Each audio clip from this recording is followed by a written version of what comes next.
Hi guys, good morning.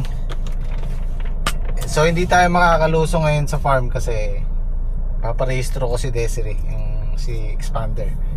3 years na siya nung itong January na to. At first time ko lang magpaparehistro ng sasakyan kasi nga pag brand new 3 years ang registration. Correct me if I'm wrong, nag-research ako kagabi. Ang sinusundan dapat yung huling plate number. So yung sa akin dapat sa July pa kasi 7 siya. Pero yung ORCR tiningnan ko January siya may expire. Ibig sabihin January siya nakuha. So ibig sabihin January expire na yung 3 years ko. Hindi ko na pwedeng hintayin yung July kasi baka mahuli tayo ng enforcer o ng LTO. So mahirap na, 10,000 din yata ang multa nun. Yun ang pagkakaintindi ko. Tapos yung susunod na rehistro ko yearly, tsaka ako susundan yung plate number. Yung huling number July kasi 7 siya. Tapos yung pangalawang huling plate number, yun yung susundan natin ng weeks. So number 6 7 siya, 6 yung second digit sa huli. Ibig sabihin 3rd week of July ako magre-renew. So malalaan po natin kung tama yung pagkakaintindi ko.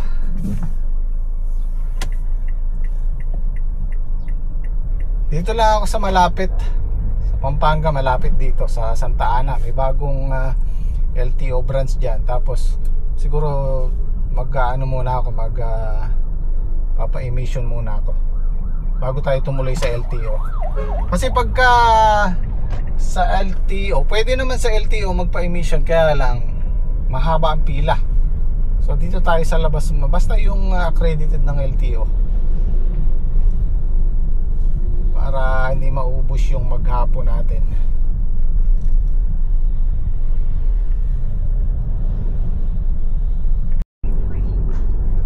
Eto, pansinin nyo yung kalsada dito sa amin. Binabakbak nila ako. Pero wag ka, napakakinis niya, no? Ayan, no, sa dulo. Di ba? Ang linis-linis niya, walang crack yan. Kaya lang binabakbak nila. Why oh why? Di ba? Oh, espaltado pa, oh. Well. Wala akong masabi. Time check natin 7:48. Tama-tama, alas 8 magbubukas yung emission test, emission center. Sana walang masyadong pila. Tapos diretso na ako sa Santa Ana. Kukuha pala ako ng kukuha tayo ng ano ba yun, insurance sa Cebuana. Kailangan bago tayo pumunta sa LTO, kumpleto na tayo. Maliit lang yung dito, yung emission test. Pwede naman basta ng LTO. Uy, marami na. Tricycle, 4 ba? Pwede na siguro. Sarado pa, wala pang tao pero may nakapila na. Ayan, smoke test, emission test center. So ayan, meron tayong matututunan dito. Hindi daw kailangan ng smoke test nito. Magbabayad lang tayo ng additional sa LTO. So tara, diretso tayo sa LTO.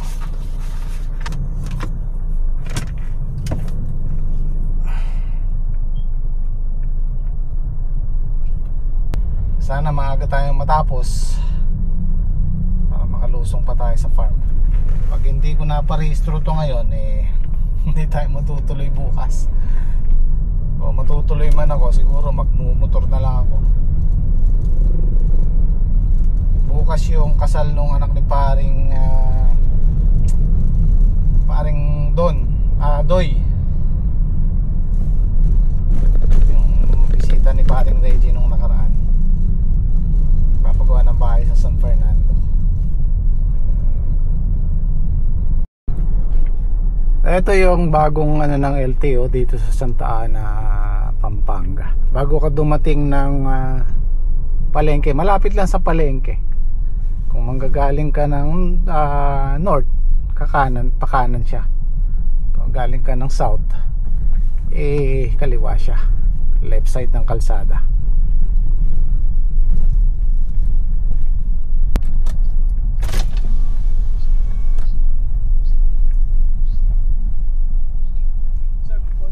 Paparehistro, boss? Paparehistro siya. May emission na po ba? Wala pa. Sabi sa emission, hindi na daw kailangan, mag-a-additional lang daw ako. Sige sir, subukan mo sir. Okay, thank you.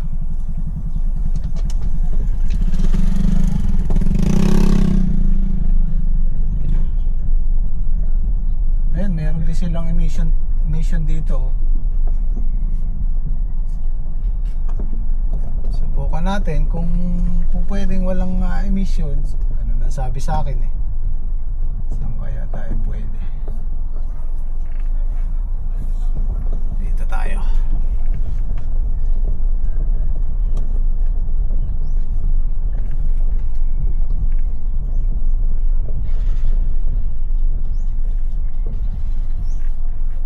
Okay.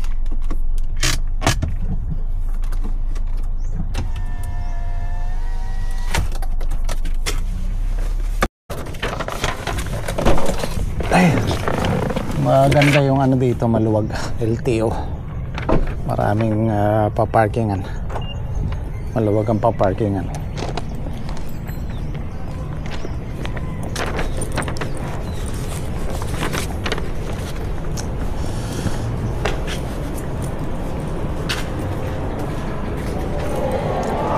Wow, ang ganda.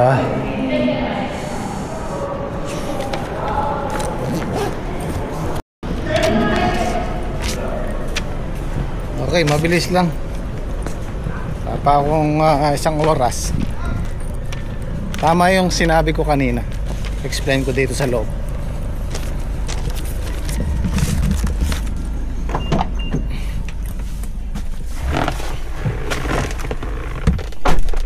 So tama po yung sinasabi ko kanina.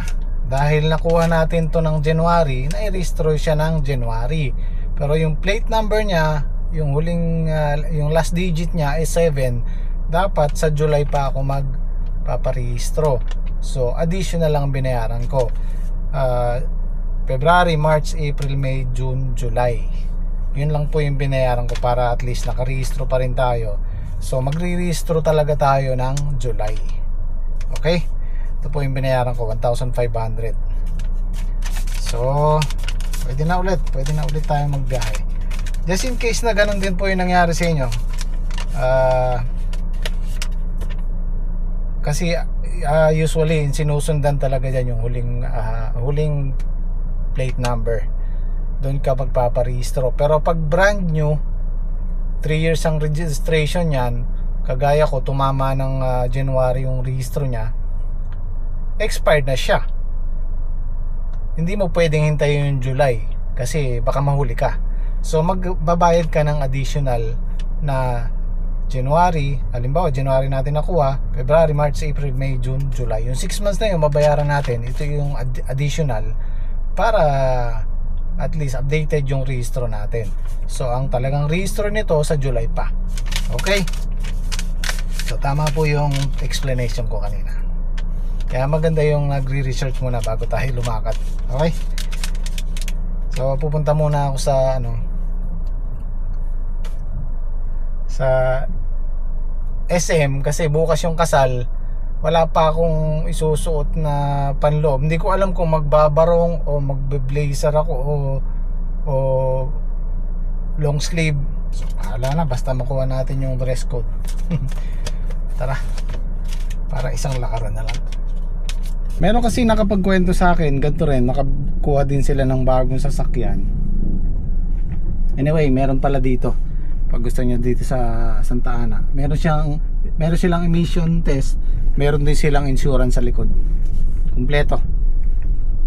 Yun, mabalik ako doon sa sinasabi ko. Meron kasi nakapagkwento sa akin, nakabili din ng sasakyan na kagaya ko, sinundan niya yung plate number, yung huling plate number niya, 9. So hinintay niya yon, narehistro yung yung sasakyan niya ng hindi ko alam kung ilang buwan bago mag 9 kasi alam ko ano yan gawing dulo na ng basta bare months yung 9. Tapos nakuha niya yon, sasakyan niya, siyempre kagaya nito January, halimbawa January, so sinundan niya yung 9, dapat 9 pa siya magpaparehistro. So anong nangyari, nung parehistro niya may penalty siya. So buti na lang, sabi niya hindi siya nahuli, kasi kung nahuli siya unregistered, malaki yung multa. So yan, sana po meron tayong pare-parehong natutunan, kahit sa motor, kahit sa ano, kasi yung motorcycle ngayon, pag nakuha mo ng brand new, 3 years din ang registration. Kahit dito sa SM hindi pa rin bukas. 10 minutes pa 9:50, alas 10 nagbubukas yan Para at least maaga tayo. Iba na yung maaga.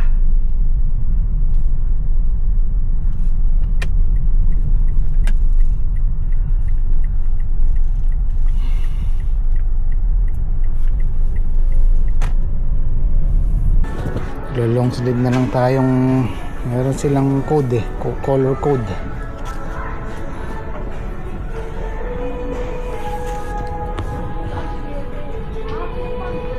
Meron kasi akong coat na ganito, hindi ko alam kung panloob na lang bibilin ko o long sleeve.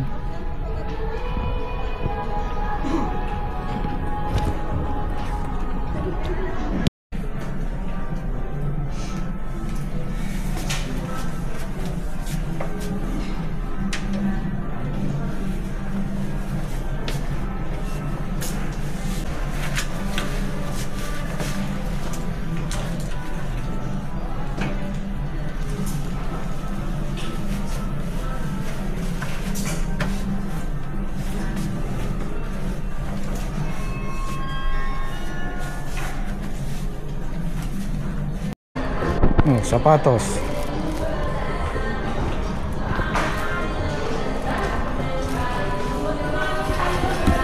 So ito guys, nakabili na ako. Mahirap pumili ng kulay kasi mahirap bagayan yung kulay ko. Sunog sa araw. Ganda sana yung medyo pink ng konti. Pink ba yun o nung nasa Taiwan ako gusto ko yun Siyempre mapush out tayo sa Taiwan yung parang pink. Kaya lang ngayon hindi na po pwede, lalo tayong iitim. Kaya pinili ko yung ano lang, light color lang. So tara, pwede tayong, ang oras natin mag-11. Doon ako sa farm kakain. Mas type kong kumain doon kaysa dito. Gusto kong kumain dito pag kasama ko yung mag-iina ko. So let's go. Sana umabot tayo sa tanghalian nila.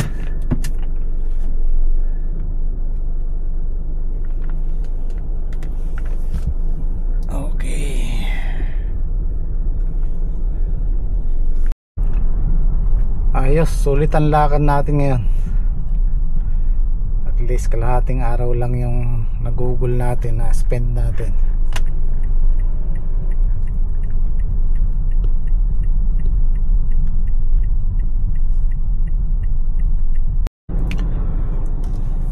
Okay, ito po yung simbahan. Para sa mga hindi pa nakakaalam, kasi bago lang yung LTO dito sa Santa Ana. Ayan, simbahan ng Santa Ana. Ito po yung palengke, magkatapat po yan. Tapos gumawi ka pa doon, galing ako ng San Fernando, Pampanga. Ayan, itong building na to,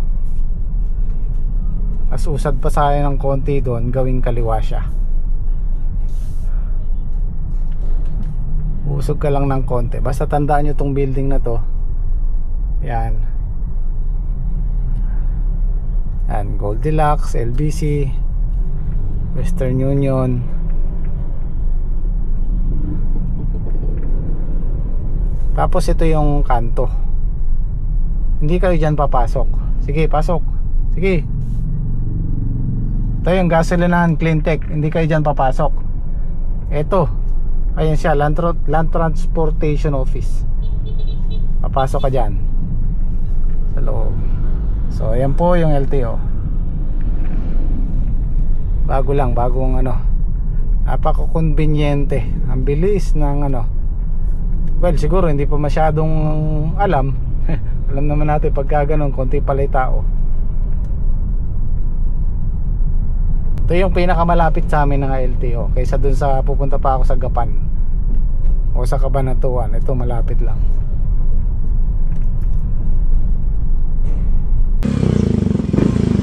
Good morning po. Good morning po.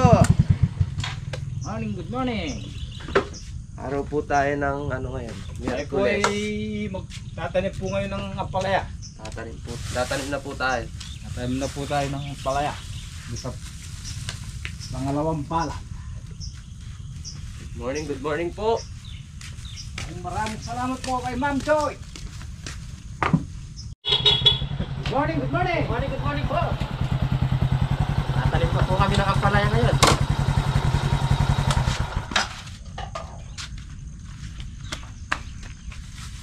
Lalaba ako mamaya. Wala pa yata si Pares Sandy na para. Mamaya pa yung pari. Mamaya pa. Si Kuya mamaya yata makakalusong mamayang hapon eh. Meron na asikasuhin.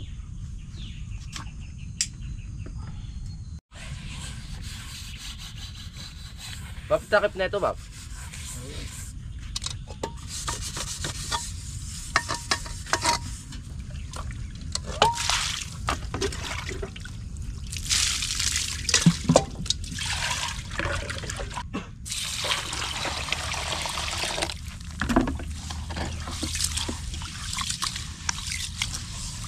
Bukas, dyan tayo matutulog. Bukas, overnight.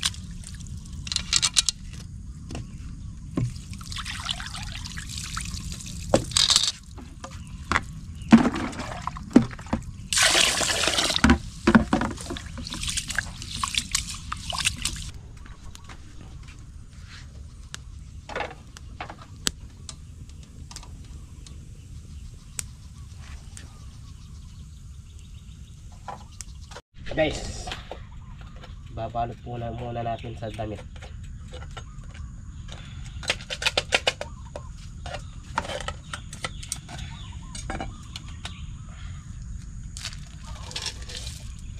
Para uminit po siya.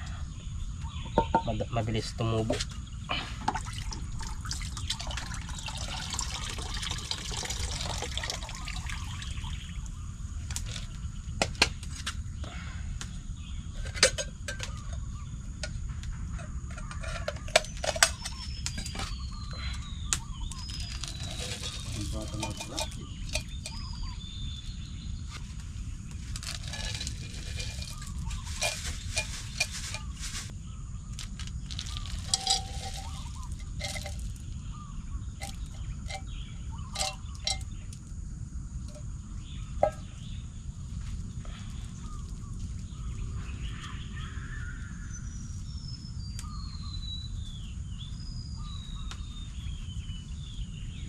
Yung pong sumisigaw na naririnig nyo guys, yung pong mga nagpa-practice ng karerang kalabaw. Bukas na yung pare eh. Bukas po may karerang kalabaw dito, piyesta po dito sa Barangay Bagong Sikat. Kung magluluto ng itlog, lagyan po natin ng puting sibuyas.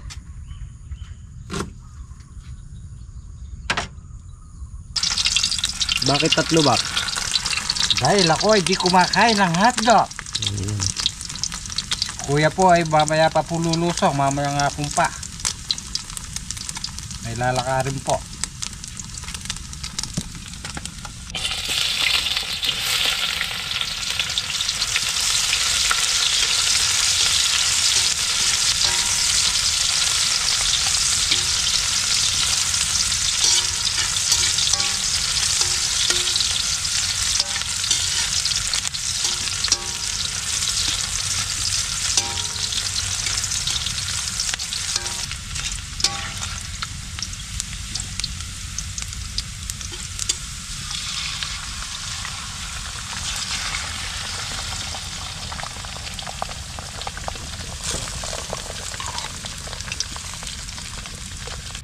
Ubusan po tayo. Kain po. Po. Huwag po kami magtanim. Kailangan busog. Tanim po kami ngayon. Busog. Uy. Sige pare, kumuha ka na ang ulam mo. Wala kayong ulam. Shoutout nga po pala kay Jesse Gonzales. Shoutout Shoutout po. po. Shoutout po, shoutout. Sili kong Pare, yung tuyo ata natin, ba't nabasa? Pare ba'y Nalusa. dalawang dilis no? Parang diris pa rin eh. Kulang Pero sa masarap yan. Kulang sa tuyo. Iba daw yung Sa kalilas niya. Kulang sa bilad. Masarap to, yung maliliit na to. Maluto. Lupas mo yung mga suka. Yung kamatis kahit bumaba pare, maganda pa rin presyo na yun. Tindahan pa rin, 3.20 ata yung sinabi niyo. Maliliit yun. Hindi pare. Tatlo. Ay oo, 3.20. At ang piraso, 20 pesos. Sabi pa, Ganyan lang kalalaki oh. tatlo, 45. Maliliit. Ayun nga, yung 15 nga isa nung bumili si May. Yung malaki. Tatlo po. 15 pesos isa nung kamahalan. Yung sa'yo pare, pwede yan. Kamatis yung gilid. Hindi, paano nga natin kay Kuya Bob?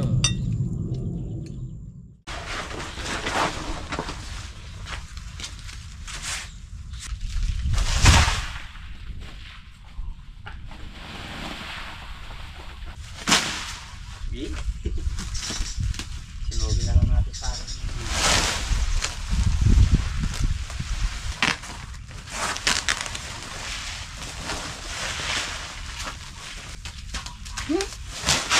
Yan po yung ganda nung mga organic. Mentras tumatagal, maganda siyang gamitin.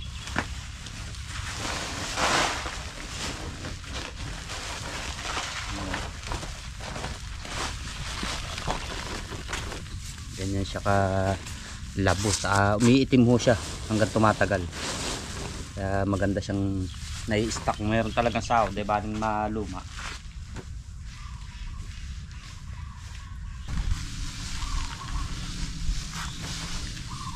Pala natin pare. Ang dilat pare.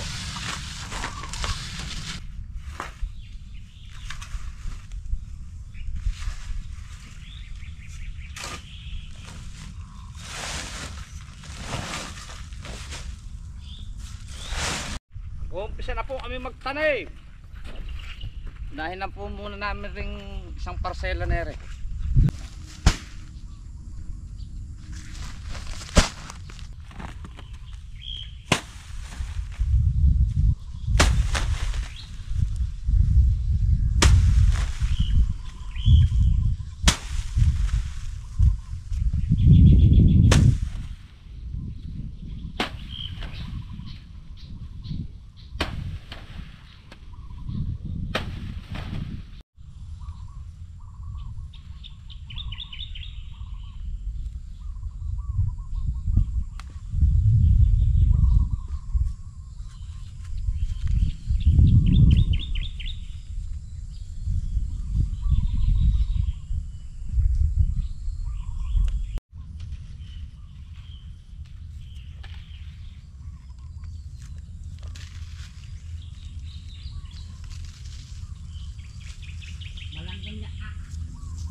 Guys, panibagong tanim, panibagong pag-asa.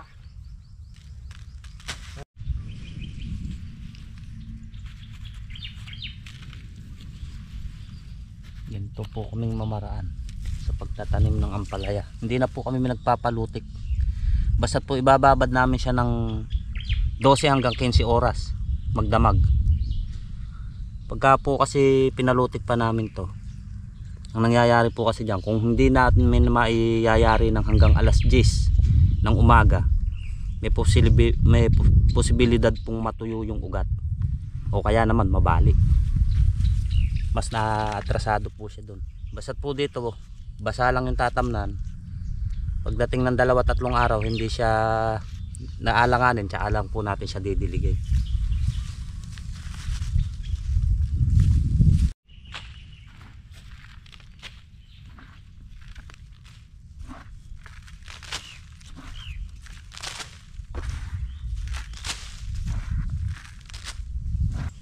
Panibagong tanim, panibagong buhay. Panibagong blessing pare. Panibagong blessing pala. Panibagong pag-asa. Panibagong pag-asa. Blessing yan eh, pag naman. Blessing yan pare. Basta't wag lang susuko si kuya. Oh, Magandang Susuko. blessing niya. laban ng laban. Laban ng laban. Wala pa naman tayo pare tinanim na kahit pa paano nalugi. Oo. Hindi lang ganun kalaki sumobra pero hindi pa naman kami nalulugi dito. Halapan lugi tsaka negative yung pagkaisipin natin na Yung malulunod. lugi o kaya mabalik le gastos. Dapat kahit pa paano may sobra. Yung positive. Think positive. Yes, magluluto na tayo ng ulam na. Panangalian po natin. Sinigang na pangat.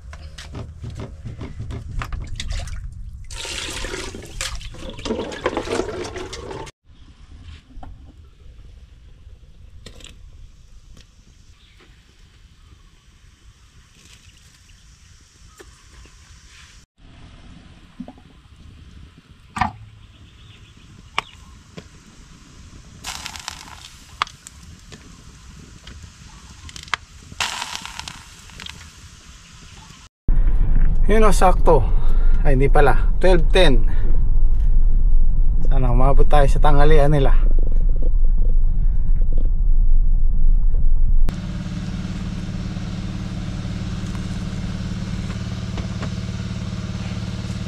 May na kaya? Hindi ba? Ayos. Sakto. Dito na lang ako mananangalian. Sakto lang. Nasa SM ako, sabi ko doon ako kakain. Mas masarap kumain sa bukid. Sarap yung may kasabay eh.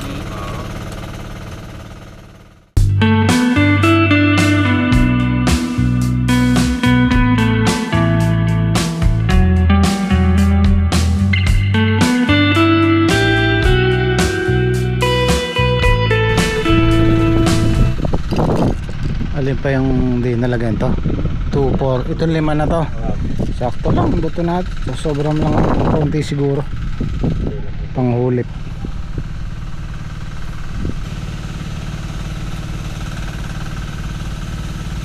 Yan, meron kami pang ano, pantakip. Organic po yan. May kasamang ano, puradan para hindi kainin ng maninira sa ilalim.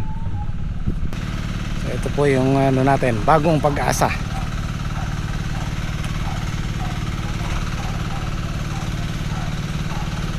Sa makalawa, pang 5 harvest natin, palagay ko susulong ulit yung pitas natin sa ampalaya.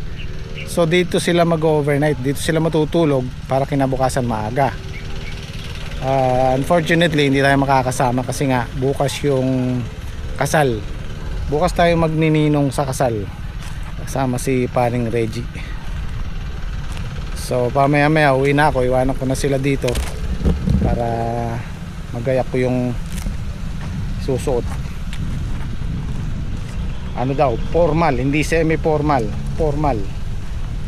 So magbabalot tayo sapatos. Yun, wala ako sapatos, bumili pa ako ng sapatos. Tapos yung pantalon, slacks, yung pang formal talaga. Yun, abangan na lang po bukas.